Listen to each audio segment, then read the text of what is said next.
Welcome back. Welcome back, Condors Unleashed.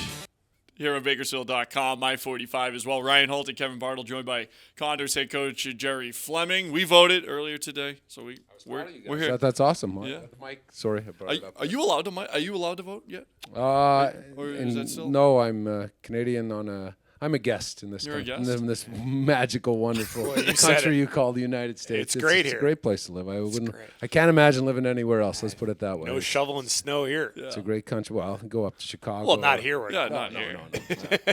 We already talked. We talked about this off camera all the time about. I wish I could vote though. I don't mean to interrupt you. I apologize. No, go ahead. But, yeah, if we're going to the NHL, we're only doing the warm weather ones. I mean, Texas, Texas teams, Arizona, Florida teams. Yeah. Who's got time for the snow? Nobody. So only southern hemisphere. So if any northern job opens up, I'll tell you what. We're taking ourselves out of it. No, listen, a job, yeah. But to go up and see the snow for a day, especially if it's not windy but crisp in the air, like for a couple of days, it's really nice. I always liked the road trips where we went to these wintry locales, but nothing made me feel better than when I stepped off the plane in California and saw all the palm trees. Yes, I bet. It was great. It's wonderful. Yeah. When you have your jacket, it's warm. You walk off the plane. You said it. Wow, it's awesome. Yeah, you have your jacket coming back from Manitoba, and you're like, all right, let me strip all this down. I'm putting the polo back on because awesome. it's wonderful. Nice. Big week for the Condors. A 2-1 week, 2 wins, one over Texas, one over San Antonio, with the loss mixed in between. But a positive week for the Condors. 3 wins out of their last 4 games. 8-game homestand, coach, getting off to the way you probably hoped for and expected the way on this team. Well, it would have been nice to win all 3, Holtzy. But it was nice to finally beat Texas. I thought that was a gutsy performance on Saturday night. We were down bodies, against a very good hockey club. They're fast. They're very skilled. So I like the way that we battled. Our wall work was good, and the fact that we got contributions from guys again. It was good to see us get the win against Texas, that's for sure. And I thought we played well on Wednesday against San Antonio, big, heavy team. I thought LB played really well in that game. That game really wasn't a 7-1 hockey game. If you look at the overall game itself, it was a pretty evenly played game. I thought we were very opportunistic, and we got big saves from LB when we needed them. And I thought we came out a little bit flat in the first period against Texas on Friday night, but I thought the second and third period were good hockey, good periods for us. We competed. Our battle level was really high. So I think that building off those 2 periods, we carried that through for Saturday night. Let me ask you about that. The start, hockey is a game where there's so many momentum changes. Why does it seem so hard to make up ground that you maybe lost early in a hockey game? When you talk about not getting off to a good start, maybe you fall behind. Why does it always seem so hard to get a leg up on your opposition after they jump out on you? I don't know. Like you said, hockey's a game of like most sports are. There's momentums, there's ebbs and flows throughout the game. But I think getting off to a good start and building upon that and kind of just going with it. And there's a host of variables that go into having a good start. Where you came from the night before, whether you played the night before, whether it was an emotional game, whether you traveled, whether you skated that morning, your frame of mind, whether you're playing at home back-to-back or you're on the road the next night. There's a lot of different things that go into getting off to a good start. But getting off to a good start, ask any coach or any player, it's key. Always getting that first goal. Playing with the lead is always better than playing without the lead or trying to come back in a hockey game. Condors home for 2 games this weekend, continuing an 8-game homestand. 2 games against Tucson this weekend. We've got the field trip day game coming up next week against Manitoba. Teddy Bear Toss is on the horizon, so a lot of big games coming up for the Condors. You mentioned this team shorthanded a little bit. Certainly would expect maybe some moves this week to maybe bolster the lineup and get some bodies back here in Bakersfield. Yeah, well, they're pretty banged up right now in Edmonton, and we've got some injuries down here, so the combination is usually deadly for most teams. But we have a couple of guys coming up from the ECHL, one from Missouri and one from Idaho until the transactions are all done. Yeah, that's fine. You don't have to give us any insight. Okay. We're just leading into whatever you want to say. We have some bodies coming in, and once we see the whites of their eyes, we'll make those transactions. But we got some help, and hopefully Edmonton is going to be back soon, and with their players and guys that are coming off the IR. So which will bode well for us. Not so much for the guys being sent down, but.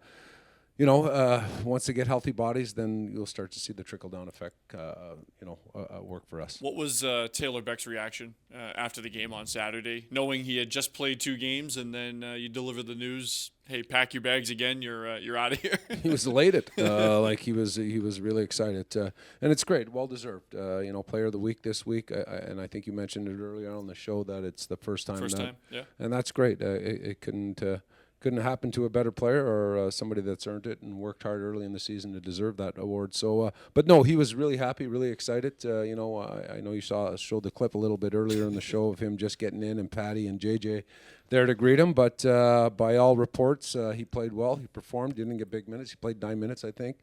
But they were pretty pleased with the all the circumstances that led up to him playing in that game and the travel and whatnot. So they were pleased, and I'm sure Taylor was pleased with his performance as well. And nowadays too, and with the Oilers and with the Condors, there's so much synergy between the two organizations that, yeah, he might be wearing a different jersey number, he might have a different gear or something going in to the game on Sunday, but you're playing the same systems, and for the most part, the same message is being instilled in your brain throughout the game. And the same language. And that's one of the reasons we go up to training camp earlier, just for the verbiage and guys that when they do make that transition, it's seamless. Systems, we play very much the same systems, a few tweaks here and there based on opponents and personnel. But, everything, the transition is easily done. So getting in at late is a little bit of a distraction, but being a pro, you have to fight through that stuff. That first line has been so good for the Condors and Hamilton and Beck, and whether it was Kara or Newberry, and actually Beck has gone out of his way to mention how well Newberry fit in as well when he was in there instead of Kara. But, now without Kara, without Beck, have you had a chance to formulate how the line combinations might go? Yeah, well, and that can change by the end of the week. We had a couple of guys sick this week. Some guys may come back. We may get some guys down from Edmonton sooner than we projected. So we'll see how it goes. We have obviously a skeleton framework right now, but that's always up for tweaking. And if you need to, you could sign JF. Yeah, we sure can. We sure can. And J-Bone. Run that power play for us. Josh Curry will be joining us next segment. Curry and Christopher Mraz, that line was so good this week. It seemed like whenever you needed a good shift out of those guys, a momentum swing, a great aggressive shift out of them, you could put them out there, and they delivered this week. Couldn't agree more. The weekend they were good. They were really good. They were on the puck, established a strong forecheck, which they have to do. They were on the body. They kept things simple around the net, which we really liked. There were a lot of jams, a lot of wrap plays. Attacking. Exactly, and that's one of the things that we posted up, just have that attack mentality, attack the net, constantly attacking the net, and they did that, and they were a very effective line for us. So before we let you go, Chris, how much time do we have? Do we have enough time? Break in about 2 minutes. That's perfect. It's going to be awesome. Perfect time. We're in a perfect situation right here. 2 questions for you. First, we're giving away NFL footballs on Saturday. 9 different teams. Who's your NFL team? I'd have to go with the Giants. Growing up in Montreal, we used to get a lot of Patriots, Giants, Jets, Buffalo, that New England. But I grew up watching LT and a lot of great Giants come through there, and a lot of my buddies were Dallas fans or Pittsburgh fans. So did you have the one earring too, or? No. Do I look like an earring kind of guy, Holtzy? Was that your second question? No. There, you're done. You got your 2 questions. If there was, and then of course, 5-time Olympic gold medalist Dana Vollmer coming to town. You could take this either way. What would be your swimming event, or what would be your summer Olympic event? It would be swimming, and it would be the crawl. The freestyle. Freestyle, okay. Canada, we call it the crawl. Well, I forgot all I about thought he was that. talking about something that I didn't know about. No. It's different up in Canada. It is. That's my excuse. Yeah, we make stickers up there, too. I joked my sticker fell off earlier today, and I said it must have been made in Canada. So yeah, that's a joke. Real funny joke. Real funny Super off good product. Super funny. But hey, before we go, please, if people are watching this live, get out and vote today, please. It's It's a real a right and a privilege that a lot of people have sacrificed a lot for. So please do your duty. Yeah, Jerry has absolutely. threatened you. Get out there. Not Jerry threatening. threatened you, and of course, Military Asking you. Appreciation Night on Friday. Of course, defending our country, free tickets for all those in the military up to 4 by showing your ID at the box office. He's Gerry Fleming. We'll step out, take a break. When we come back, Josh Curry will join us. We'll chat more with Josh Curry about maybe his favorite football team and who would be the best president on the Condors. We'll see. When we come back, Josh Curry joins us. Condors Unleashed, Bakersfield.com.